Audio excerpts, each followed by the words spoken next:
గతం గతః అయ్యిందేదో అయ్యింది, పోయిందేదో పోయింది. ఇప్పుడు మళ్ళా కొత్తగా షురూ చేయాలి అని అంటుర్రు కొత్త మంత్రులు. మీటింగ్ల మీద మీటింగ్లు పెట్టి ఆఫీసర్లకు ఆర్డర్ల మీద ఆర్డర్లు వేస్తుర్రు. సార్లు మంచి రువ్వడి మీద పనిచేస్తుర్రు. ఇక చూడుర్రి ఎట్లున్నాయో వాళ్ళ ముచ్చట్లు. ఇస్తామన్నాయన్ని చేస్తామన్నాయన్ని 100 దినాల్లో ఓడగొట్టాలి, ఎగస్ పార్టీ వాళ్ళకు సురుకులు పెట్టాలి అన్నట్టే పనిచేస్తున్నారు షెయి పార్టీ వాళ్ళు. మంత్రులంతా మీటింగులతోని యమ రువ్వడిగా పనిచేస్తున్నారు. ఇప్పటికే 2 గ్యారెంటీలు అమలు చేసిన సర్కారోళ్ళు ఈ డిసెంబర్ శివరాఖరికి ఇంకో 2 గ్యారెంటీలు అమలు చేస్తారట. అటు సంక్రాంతి పండుగకు మిగిలిన ఆ 2 గ్యారెంటీలను కూడా అమలు చేస్తారట.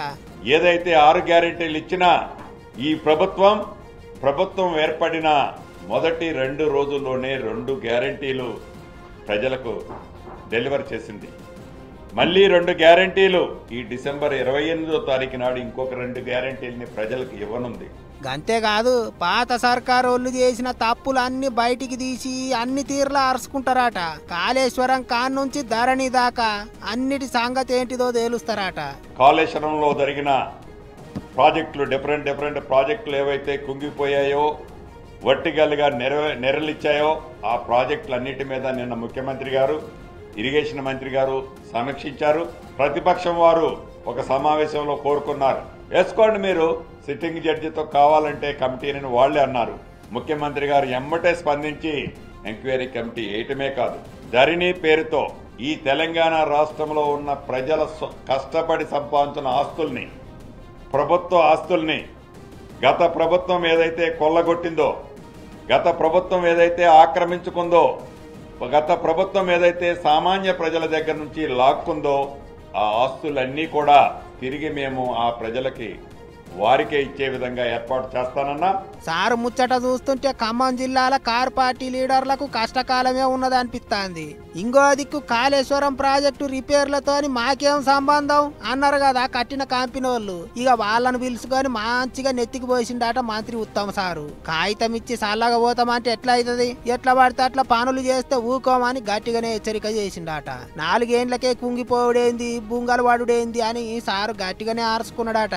మరి ఇక ఏమైతుందో చూడాలి. ఇంకో దిక్కు తత్తిమ మంత్రులు కూడా సొంత నియోజకవర్గాలకు పోయి పబ్లిక్ ను బలకరిస్తున్నారు. పానం బాగలేక మీటింగులలో ఉండి ఇన్నొద్దులు నియోజకవర్గానికి పోని కోమటిరెడ్డి వెంకటరెడ్డి సారు అట్టిట్లా ఊరికి పోయిండు. అందుకే ఇగో అభిమానులు ఏం చేసిర్రో చూడర్రే.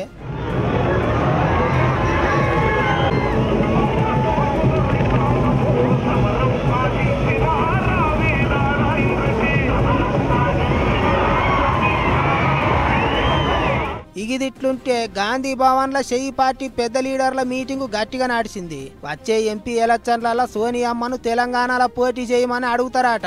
అంతేకాదు మంత్రులంతా జిల్లాల్లో షెయి పార్టీని గెలిపించే బాధ్యత తీసుకున్నారట. ఏమైతే గాని ఎగస్ పార్టీ వాళ్లకు సంధియొద్దు అన్నట్టే ముంగటికి పోతున్నారు షెయి పార్టీ వాళ్ళు. ప్రాజెక్టుల లోటుపాట్లు బయటికి తీసి కారు పార్టీ వాళ్ళను ఇరుకున పెట్టేందుకు గట్టిగా ప్లానింగ్లు వేస్తున్నారట. ఏదన్నా పెద్ద పని ముంగటేసుకున్నామంటే ఇక మన చుట్టుముట్టు ఉండేటోళ్ళు 10 తీర్ల మాట్లాడుతుంటారు. ఒకడు వంకాయ అంటాడు, ఇంకోడు టెంకాయ అంటాడు, అట్లయితుందా అని అంటారు, ఇట్లయితుందా అని అంటారు. ఇక వాని కాలు వాటి కిందికి గుంజేదాకా ఏవేవో మాట్లాడుతుంటారు. గిట్లనే సైకిల్ పార్టీ లీడర్ లోకేషన్ సార్ పాదయాత్ర షురూ చేస్తుంటే ఒక్కొక్కరు ఒక్కో తీరుగా మాట్లాడిర్రు. కానీ ఇవేవి పట్టించుకోకుండా నడిచి ఆఖరికి ఓ దరికి చేరిండు బాబు. పాండ్రి కరుసుకునొద్దు. జనవరి 27వ తారీఖు నాడు సురువైంది లోకేశం నడుచుడు. ఇక అప్పటి సంధి ఒక తిరుగుడుగా ఆదిపోయినరి. అన్ని జిల్లాలు సుడిపెట్టుకుంటా నడమ ఆగి ముచ్చట్లు చెప్పుకుంటా 226 దినాలు 3132 కిలోమీటర్లు కాళ్లకు గిర్రలు కట్టుకున్నట్టే తిరిగిండు. బాటెంట నడుచుకుంటా పోతుంటే పబ్లిక్ కూకుంటారా, సమస్యలు బాగానే చెప్పుకున్నారట. అట్లా 4000కి ఎక్కువనే కాగితాలు ఇచ్చిర్రట. ఇక అంతకు ముందు కాలు నొచ్చినా ఏలు నొచ్చినా నడుచుడైతే ఆపలేదు గాని నాయనే చంద్రాల సారు జైల్లో పడేటాలకు ఒక్కటేసారి 79 దినాలు ఇరాం పెట్టిండు బాబు. చంద్రాల సార్ బయటకు వచ్చినాక మళ్ళా సురువు చేసిండు. ఓ యాత్ర అంటే యాత్ర కాదు పోయినరి. నడిచిన అన్ని దినాలు యాన్నో ఓ కాడ కిరికిరి, యాన్నో ఓ కాడ సైకిల్ పార్టీ వాళ్ళకు ప్యాన్ పార్టీ వాళ్ళకు లొల్లి జగడమే అన్నట్టు అయింది. పోలీసు కేసులు, కార్యకర్తలకు దెబ్బలు గట్టిగానే అయినాయి. అన్నిటికీ మించి లోకేశం యాత్రల సెల్ఫీల ప్రచారం గట్టిగా నడిచింది. యాడ మకాం పెడితే ఆడ సెల్ఫీలు దిగిండ్రు. అట్లా ఏం తక్కువ 3.5 లక్షల కంటే ఎక్కువనే మందితో సెల్ఫీలు దిగిండాట. సెల్ఫీ దిగిన ఎక్కిన వాళ్ళ పోటువోలను వాళ్ళ ఫోనుకు పంపించే ఇగురం కూడా చేసిర్రాట. లెక్కకైతే కుప్పంకెళ్ళి సురువు చేస్తే ఇచ్చాపురం దాకా లోకేశం 400 దినాలు 4000 కిలోమీటర్లు నడుస్తాడన్నారు తోల్తా. కానీ నడమ కుంట్లు వాడి చంద్రాల సారు జైలుకు పోయి అంతా ఆగమాగం అయింది.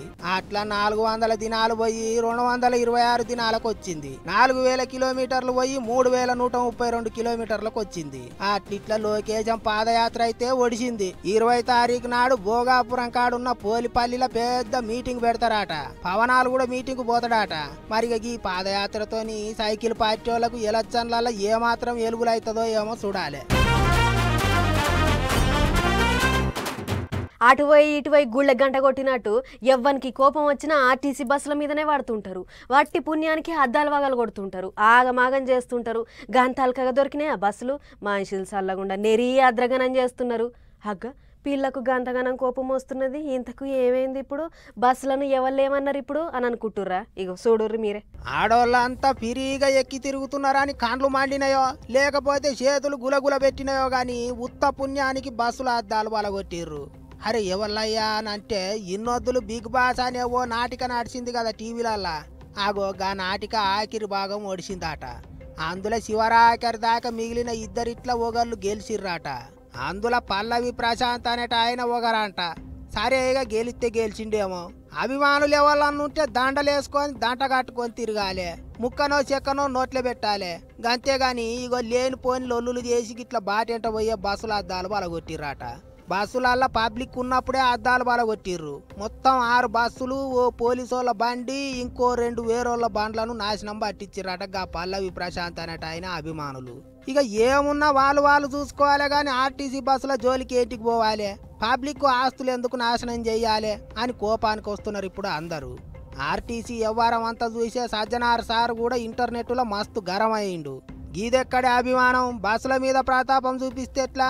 బస్సులు ఏం చేసినాయి? బస్సుల మీద దాడులు చేస్తే మన మీద మనమే దాడులు చేసుకున్నట్టు.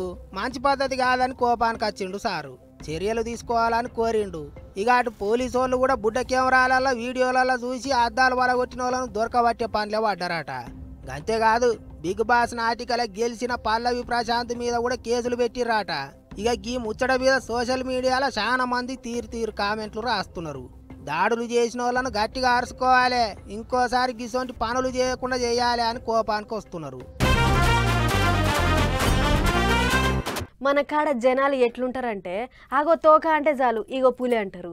ఏం లేదు గావర వడకుర్రని ఎంత చెప్పినా అయినరు. అదే ఇంకేదన్నా సర్కార్ పథకాలకు ముచ్చట అయ్యిందనుకోర్రి ఇక అస్సలే ఊకోరు, ఎత్తిపోయినట్టే చేస్తుంటారు. ఇవాళ కాకపోతే రేపు చేసుకోవచ్చు అన్నా పట్టించుకోరు, ఉరుకులాడుతుంటారు. ఇగో ఇప్పుడు రేషన్ కార్డు ఎట్లా ఈ కేవైసీ ముచ్చట చేయబట్టి కూడా అట్లే అవుతుంది. చూడుర్రి ఎట్లున్నదో. రేషన్ కార్డు ఎట్లా ఈ కేవైసీ ముచ్చటేమో గానీ పబ్లిక్ మాత్రం అస్సలు ఆగుతలేరులా. అధికారులు ఏడాది సంధి చెప్తుంటే పండ్ల రంగని పెళ్లికి పోయిర్రో ఏమో గానీ ఇప్పుడు తప్పక చేయించుకోవాలి అనేటాళ్లకు నాకన్నట్టే ఎగబడుతుర్రు మీ సేవా సెంటర్ల కాడ. ఆగ చూడుర్రి ఏం జనము అంటే ఆగరు పంటలు ఎవ్వరు అన్నట్టు ఎట్లా ఎగబడ్డారో అట్లని ఆఖరి తేదీ ఏమైనా పెట్టిర్రు అన్నట్టు కూడా కాదు, గడువు గిడువు ఏం లేదన్నట్టే చెప్తుర్రు అధికారులు. ఆయన గాని ఈ అల్లనే కావాలి ఈ పూటకే ఒడవాలి అన్నట్టే గీ తీరుగా మీ సేవా సెంటర్ల ముంగట లైన్లు కట్టి లేని తలకాయ నొప్పి తెప్పిస్తుర్రు. మలక్పేట్ ముసరాంబాగ్ మెట్రో స్టేషన్ కాడున్న ఆధార్ కేంద్రం కాడి ముచ్చట గీది. గీడొక్క కాడనే కాదు శానా దిక్కుల్లో ఇట్లనే ఉన్నది ఇప్పుడు తెలంగాణలో. తొలుత ఈ కేవైసీ చేయించుకోకుంటే నష్టం లేదు కదా అని అనుకుని శానా మంది సపుడుగాకనే ఉన్నారు. కానీ ఇది చేయించుకోకుంటే కోత పడుతుందని కొత్త సర్కారోళ్ళు చెప్పేటాళ్లకు గిట్ల పుట్టలకెళ్లి చీమలు వెళ్ళినట్టు వెళ్తుర్రు. చలికాలం అయినా కూడా తగ్గుతలేరు. పొద్దుగాలే మీ సేవ ముంగట బారులు తీరిర్రు. ఇంటోళ్ళందరూ ఉండాలి కాబట్టి పిల్ల జల్లని ఎంబడేసుకొని పెద్ద లైన్లు కట్టిర్రు. అంతకు ముందైతే గీ సౌలతి ఒక రేషన్ దుకాణాల కాడనే ఉండే. కానీ ఇప్పుడు ఆధార్ సెంటర్లకు కూడా పర్మిషన్ ఇచ్చిర్రు సర్కారోళ్ళు. అట్లా ఆధార్ సెంటర్లకు పరుగు అన్నట్టు గీ తిరగ పోటెత్తుతుర్రు. గడువు లేదని చెప్పినా కూడా గీ గడబిడ దేనికో ఏమో ఉరుకులాట మరీ ఎక్కువ మనోళ్లకు. ఈసొంటాటికి అందరికంటే మొదలే ఉండాలి అన్నట్టు చేస్తుంటారు. ఇగో పబ్లిక్ చూస్తుర్రు కదా, రేషన్ కార్డు ఈ కేవైసీకి టైము గీము ఏం లేదు, తప్పక చేయించుకోర్రి గాని తిమ్మతంగానే చేయించుకోర్రి. ఎత్తిపోయేది ఏం లేదు, నాకన్నట్టు బుర్ర ఉరకకుర్రి. లైన్లు కట్టి అందరినీ పరిశాన్ చేయకుర్రి. ఇండురా మన పాలిదేశం పాకిస్తాన్ వాళ్ళవి అన్ని జూట లెక్కలు జూట ముచ్చట్లు ఉన్నడారా అని అడిగితే ఏ లేడు మా దగ్గర ఎందుకుంటాడు లేనే లేడు అని అంటారు. మళ్ళీ ఏమన్నా అయితే వాళ్ళ దవాఖానలోనే బందోబస్తు పెట్టి మరీ సూదులు గుచ్చుతారు. గదే మన దేశంలో అడ్డమైన కథలు పడి తప్పించుకొని పాకిస్తాన్లో తలకాయ దాచుకున్నాడు కదా దావుద్ ఇబ్రహీం. వానికి ఇప్పుడు పానాల మీదకి వచ్చిందట. పాకిస్తాన్లో ఉన్న దవాఖానలో ఉన్నాడట. పాన్రి వాళ్ళ కథ ఏందో అరుచుకొని వద్దాం.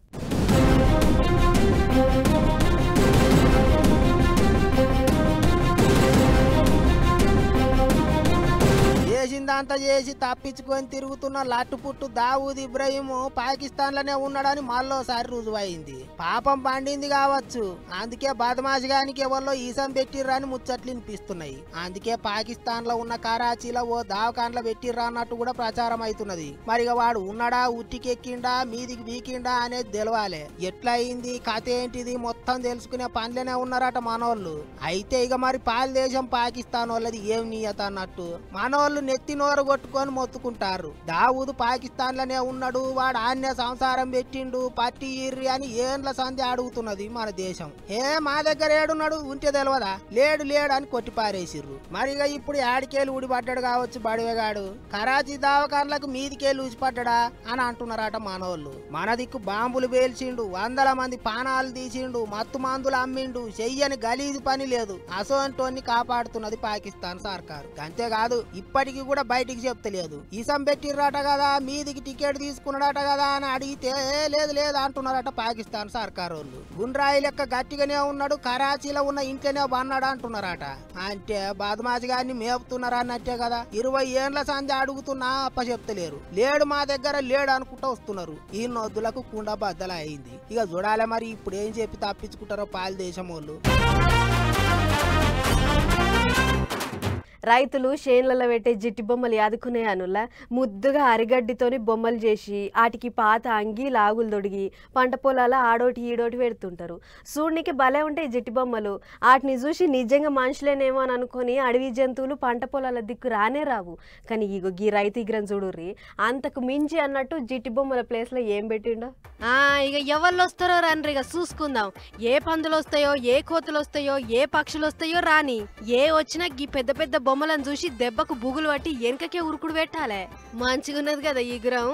మిరప తోటను కాపాడుకునేందుకు మహబూబాబాద్ జిల్లా గూడూరు మండలం పాటిమీది తండాల ఉండేటి గీ రైతన్న చేసిన ఉపాయం గిది. వరిగడ్డితోటి జిట్టి బొమ్మ తయారు చేసుడు ఎందుకు దండగా, మొన్నటి ఎలచ్చల్లప్పటి ఫ్లెక్సీలు ఉండనే ఉండంగా అని అనుకున్నట్టున్నాడు అన్న. ఆలోచన వచ్చుడే ఆలస్యం. ఓట్లు అడుక్కున్న లీడర్ల బొమ్మలను తోట్ల జిట్టి బొమ్మ లెక్కన మార్చిండు. గమ్మత్తే ఉన్నది కదా. గీ బొమ్మలను చూసి ఎగస్ పార్టీలు భయపడ్డట్టే భయపడుతున్నాయట జంతువులన్నీ. తోట అంచు కూడా వస్తలేవట. అంతేకాదు అగో ఇంకో జిట్టి బొమ్మ కూడా ఉన్నది చూస్తున్నారు. ఈ చంద్రన్ సల్లగుండా ఏకంగా బికినీ వేసిన హీరోయిన్ బొమ్మ కూడా పెట్టిండు కదా అన్న. తోట మీద 4 కళ్ళు పడకుండా భలే ఇకమత్ చేసిండు కదా. అవునట. తోటలో ఫ్లెక్సీ ఎందుకు పెట్టినా అంటే నా తోటకు పోయేటోళ్ళు వచ్చేటోళ్ళు కన్ను దృష్టి తాకకుండా, పిట్టలు వాలకుండా, తోట గుబురుగా విటూరుగా నీట్గా ఉన్నది. నా కన్నే నా తోట మీద పడుతుంది కాబట్టి జనం తోట కూడా జనం కళ్ళు పడకుండా నేను ఫ్లెక్సీ పెట్టినా. అగనట పంట కాపాడుకోనికి తోచిన ఉపాయం చేసిండు. తప్పే ఉన్నది. ఆయన మొన్నటి ఎలక్షన్ల కోసం పార్టీలన్నీ వేలగానంగా ఫ్లెక్సీలు అచ్చేయించుంటాయి. గవన్నీ ఏం చేసుకుంటారు చెప్పుర్రి. ఇట్లనన్న రైతులకు అక్కడికి వస్తున్నాయి, మంచిదే కదా. కానీ లీడర్ల బొమ్మలను పట్టుకొని జిట్టి బొమ్మలనకే అన్నో ఇంటే వాళ్ళన్న హట్ అవుతారు. మొత్తానికి భలే ట్రెండ్ స్టార్ట్ చేసిండు గీ రైతన్న. మిరప తోటకు లీడర్ల బొమ్మలను, బీకిని వేసిన హీరోయిన్ బొమ్మలను కావలి పెట్టిండు. సినిమాలలో హీరోలు హీరోయిన్లను కాపాడినట్టు గీ రైతన్న తోటను లీడర్లు హీరోయిన్ కాపాడుతుందన్నట్టు. ఏదైతే గాని రైతన్న సల్లగా ఉండాలి, పంట దండిగా వండి అన్న ఇంట్లో సిరులు నిండాలి. ఏమంటారు? చిన్నగున్నప్పుడు పోలీస్ కావాలి అని మస్తు అనుకునేదాన్ని. ఎందుకంటే తుపాకీ అంటే మస్తు ఇష్టం ఉంటుండే నాకు. ఆ పైరంతోటే దీపావళికి కొన్న బొమ్మ తుపాకీతోటి ఎప్పుడు పడితే అప్పుడే దొంగ పోలీస్ ఆట ఆడుకునేదాన్ని. నేను పోలీస్ అయితే మా కిటుగాడు దొంగ అన్నట్టు. చిన్నగా ఉండకపోయేది మా ఆట. తుపాకీ అంటే యాదకొచ్చిందిలా. ఇప్పుడు నేను కూడా కాశ్మీర్లో ఉంటే మంచిగా తుపాకీ కాల్చుడు ట్రైనింగ్ తీసుకునేదాన్ని. అట్లెట్లా అని అనుకుంటుర్రు కదా. అయితే గీ ముచ్చటినూరి గంటలు పట్టే చేతులు గన్నులు పట్టినాయి, తుపాకులు ఎక్కువెట్టు నేర్చుకుంటున్నాయి. ఈ కాడ నుంచి కాశ్మీర్లో ఉగ్రవాదులే కానియుర్రి ఇంకెవడో కానియుర్రి తలకు మాసిన ఏషాలేస్తే ఆడోళ్ళు కూడా గన్ను పట్టి అరుచుకుంటారు. ఇక తప్పదనుకుంటే బుల్లెట్ కూడా దించుతారు. ఎందుకంటే కాశ్మీర్లో ఉన్న మన అక్క చెల్లెళ్లకు ఫైరింగ్ చేసేట్లా ట్రైనింగ్ ఇస్తుర్రు ఆర్మీ వాళ్ళు. విలేజ్ డిఫెన్స్ గార్డ్ అని పేరు పెట్టి ఇప్పటికీ దోడ అనేటి జిల్లాలో ఉండేటి ఆడోళ్లకు మొగోళ్లకు ట్రైనింగ్ కూడా ఇచ్చిర్రు. ఏం తక్కువ 250 మంది ఆడోళ్ళు తుపాకులు వాడుట్లా ఆర్ఫర్ అయ్యారన్నట్టు చెప్తుర్రు అధికారులు. గొప్ప ముచ్చటే కదా. మరి లేకుంటే ఏందుల్లా ఎప్పుడు ఆర్మోల్లే రావాలే లేదంటే ఇంటాయనే చూసుకోవాలి అంటే అవుతుందా? తుపాకీ వాడకం వస్తే ఆపతిలా అక్కెర పడుతుంది. అందున కాశ్మీర్ అసొంటి జాగల తుపాకీ వాడకం వస్తే ఇంకా మంచిదేనాయే. అందుకే గన్ ఎట్లా పట్టాలే, గన్ను తోటి సూటి ఎట్లా పెట్టాలే, ఫైరింగ్ ఎట్లా చేయాలి అన్న ఇక్మత్లన్నీ నేర్పిస్తుర్రు అక్కచెల్లెళ్లకు. ఒక్క ఆడోళ్ళకే కాదు ఊర్లలో ఉండేటి మొగోళ్లకు ట్రైనింగ్ గట్టిగా నడుస్తున్నది. అంతేకాదు అవసరం ఉన్నప్పుడు ఏరియాను కంట్రోల్లకు తీసుకునుడు, పెట్రోలింగ్ చేసుడు అసొంటి ఇగ్రాలు కూడా నేర్పిస్తుర్రట.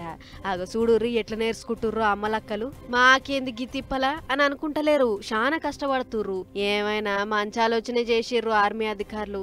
ఈ ట్రైనింగ్ పుణ్యమా అని పబ్లిక్ కు మంచి జరుగుతుంది అంటే అంతకంటే కావాల్సింది ఏముంటది చెప్పుర్రి కదా అనుల్లా.